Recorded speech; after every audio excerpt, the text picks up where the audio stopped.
Welcome to ScreenCrush, I'm Ryan Erie. After watching Thanos dust half the universe in Infinity War, you were probably shocked. No! I mean, who could have seen that coming, right? Well, the answer is Ultron.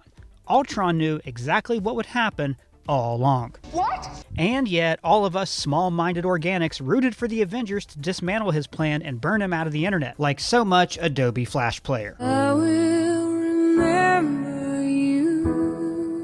So I want to go through the events of Age of Ultron, his plan, and prove that he actually knew about Thanos the entire time. First, let's talk about Ultron's plan to end the world, and more importantly, why he was convinced this was the only way to save the planet. Ultron was designed to be a peacekeeping program to help the Avengers protect Earth from alien invasions. Tony Stark designed him because he reckoned, We are not enough. After coming online, Ultron also decided that the Avengers weren't enough. He decided to circumvent the team and create permanent world peace his own way. I think a lot about meteors, the purity of them. Boom, the end, start again. After Ultron comes online, his vision teaches him a simple truth. Humans are complicated. They have too many viewpoints, languages, tribes, countries, and they will always be at war. So he makes a simple determination. To create peace, he must remove the extra variables. It's a simple binary decision.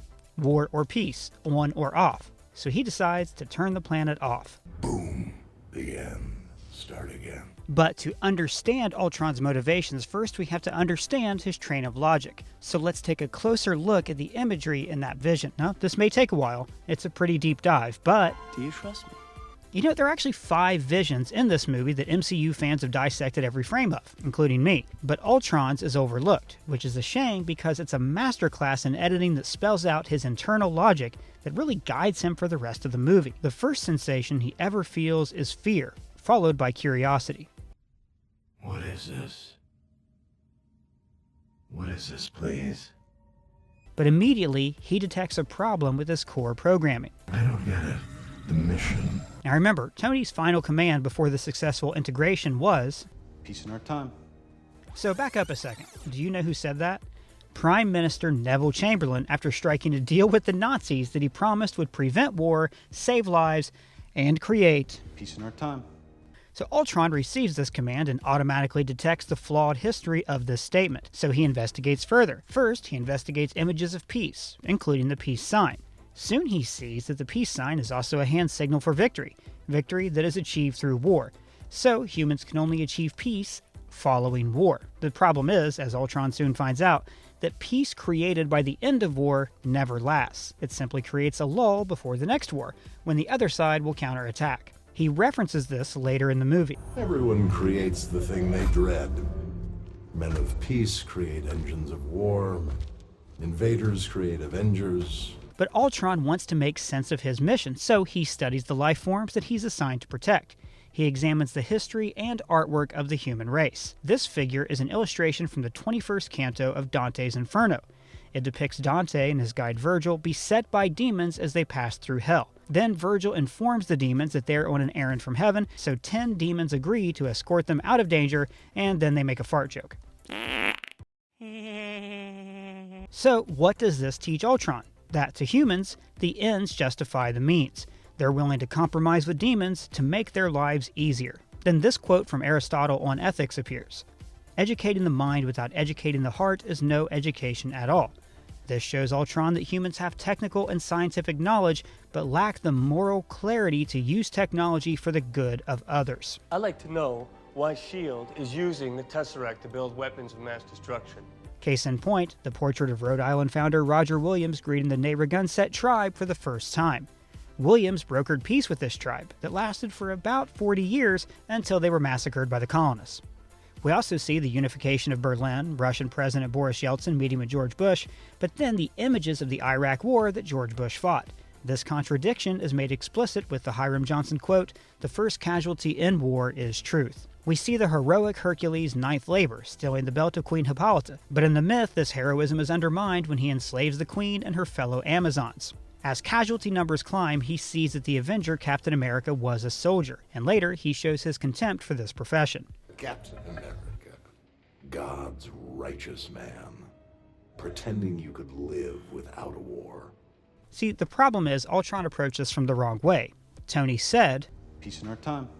And he said this ironically, fully aware of the original context of the quotes.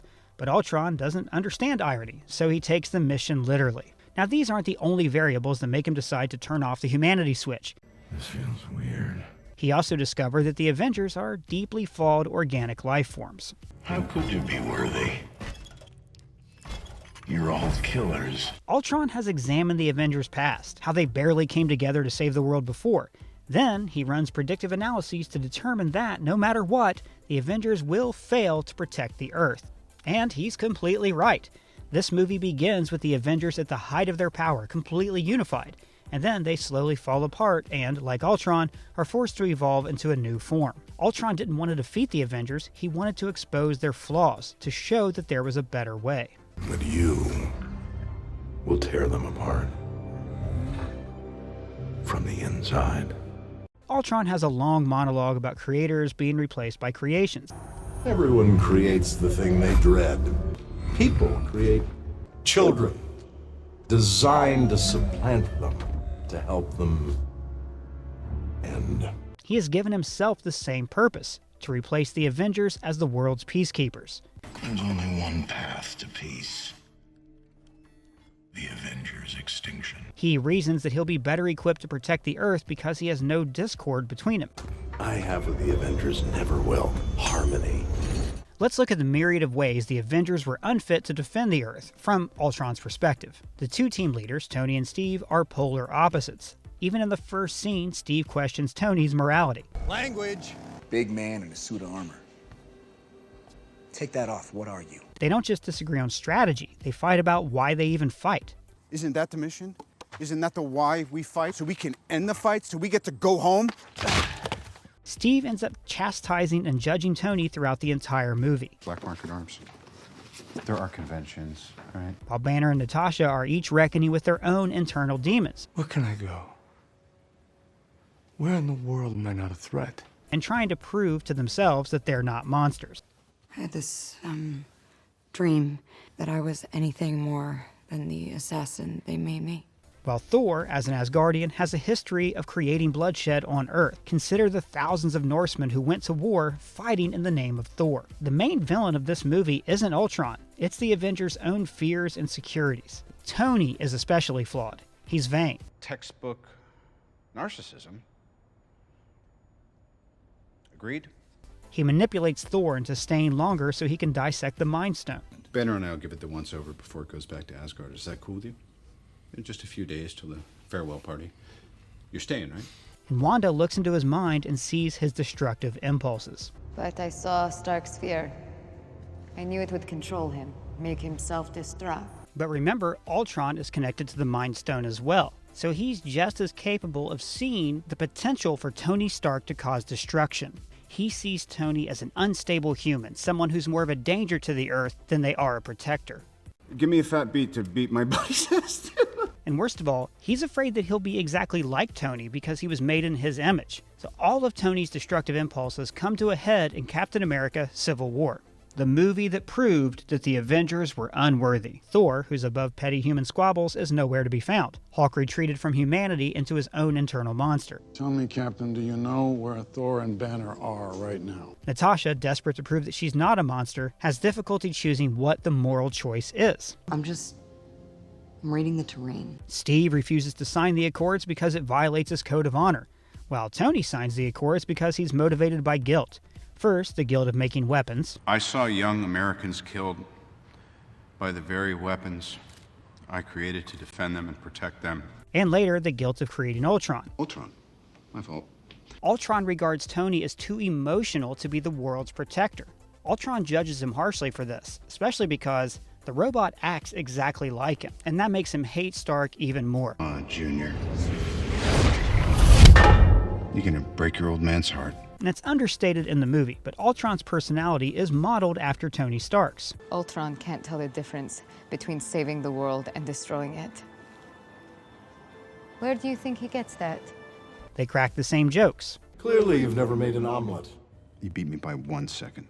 And phrases. But I always say, keep your friends rich and your enemies rich, and wait to find out which is which. Tony Stark used to say that. Tony relies on machines instead of people. He's also vain, but so is Ultron. His master plan is to create a new body that the surviving people can worship. I was meant to be beautiful. This goes all the way back to Ultron's self-loathing. He hates the humanoid form because it makes him seem like a copy of Iron Man. That's why he wants to create a new body wholly independent of Stark's designs. Do I look like Iron Man? To prove that he's not flawed like Tony Stark. Stark he's a sickness. But most importantly, Ultron and Tony are both futurists. Tony calculates worst-case scenarios and tries to limit potential harm. I'm just trying to protect us. Future us's, and that's it. Just in case there's a monster in the closet, instead of, Shirts. In fact, this line, Every time someone tries to win a war before it starts, innocent people die. that line can refer to both Tony and Ultron's plans. Remember, Tony not only saw this coming, he rubbed the Avengers' faces in it. I believe I remember telling Tony, alive and otherwise, that what we needed was a pseudo-armor around the world. Remember that? Whether it impacted our precious freedoms or not. That's what we needed. I'm telling you all this so you understand that Ultron didn't just want to save humanity. He wanted to create a new humanity that was worthy of survival. The human race will have every opportunity to improve. A humanity that, in his view, correctly worshipped him as the ultimate being. But I think that Ultron not only predicted that humanity would destroy themselves, but he actually knew that Thanos was coming. Let me explain. As I've pointed out in more than one video, the Infinity Stones are all linked. For instance, the Space Stone sent the Red Skull to guard the Soul Stone, which the Red Skull implies is sentient. You might say it has a certain wisdom. And the Mind Stone actually speaks to the Vision. What are they? What the stone was warning me about. Pietro gets his powers from the Mind Stone, but he gains the abilities of the Space Stone, and Wanda displays the powers of every single stone. She's even able to use the stone to communicate with Vision. I just feel you. But most importantly, Wanda uses the energy of the Mind Stone to show Thor a grave threat forming in space, the Infinity Gauntlet. Later, he even clarifies this vision. I've had a vision. A whirlpool that sucks in all hope of life, and at its center is that. And that vision came true. The Mind Stone was at the center of Thanos' quest to end half the life in the universe. We did a video on that, subscribe and check that out. Now, like I said earlier, Ultron's mind is based on the Mind Stone. If you had to guess, what's it look like? It's thinking. You see where I'm going with this? If Wanda's experiences with the Mind Stone gave her the ability to accidentally show the future to Thor, then it's possible that the Mind Stone also revealed the future to Ultron. Consider this. How else would he have known that the stone was inside the scepter, or how to control it without touching it? So let's assume that he had a vision similar to Thor's.